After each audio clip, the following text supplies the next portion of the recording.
Panalo nga mga idol ang Golden State Warriors laban sa koponan ni Ja Morant ng Memphis Grizzlies.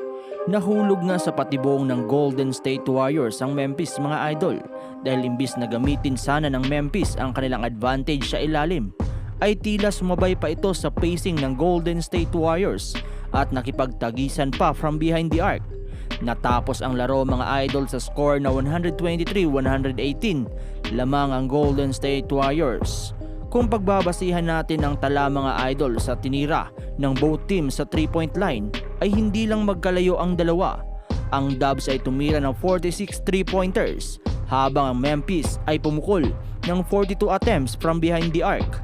Pero ang malaking problema mga idol dahil 41% ang naipasok ng Dub Nation habang 17% lang o 7 out of 42 para sa Memphis.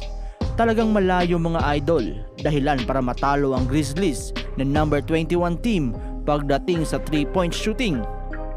Isa nga mga idol na maaaring rason ay ang kakaibang depensa ng bagong assistant coach ni Steve Kerr na si Jerry Stackhouse. Kung mapapansin nyo mga idol, ay gumagawa ang Warriors ng mga traps, full court pressure at kakaibang rotation ng mga tao kasabay ang napaka-pisikal na laro. Kakaibang game plan para sa depensa ang mayroon ng Dubs ngayong season. Kaya ito ang dahilan mga idol kung bakit may kartada na 10-2 ang Golden State Warriors sa ngayon. Marami nga mga idol ang nagsasabi na maaaring mag-champion ang Golden State Warriors ngayon dahil sinasabi nilang history repeat itself. Dahil kung pagbabatayan natin ang standing sa mga previous year ng Golden State Warriors, pag nakapagsimula sila ng lagpas o equal sa 10-2 standing mga idol sa loob ng 12 games, ay umaabot sila sa NBA Finals. Kaya hype na hype ang mga fans ng Golden State sa ngayon.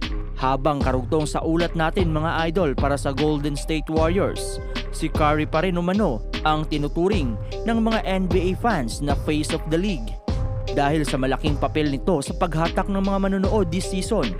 Bagamat umalis si Klay mga idol patungo sa Mavericks, ay hindi pa rin bumababa ang suporta ng Golden State Warriors fans para kay Stephen Curry at buo pa rin ang kanilang paniniwala na kaya pang kumuha ng ring ang greatest shooter of all time.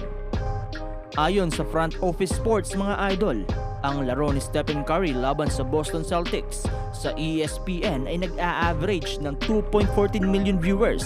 Ito ang pinakamataas o most watched NBA game simula nang magsimula ang season. Hindi lang dyan nagtatapos mga idol dahil lumatak din ng viewers ang opening night ng 2024 Emirates NBA Cup nang makalaban ni Curry ang kanyang splash brother na si Klay Thompson. NBA on TNT ay nag-a-average ng 2.14 million viewers, 84% increase sa viewership last season. Anong masasabi nyo sa mga bagay na ito mga idol?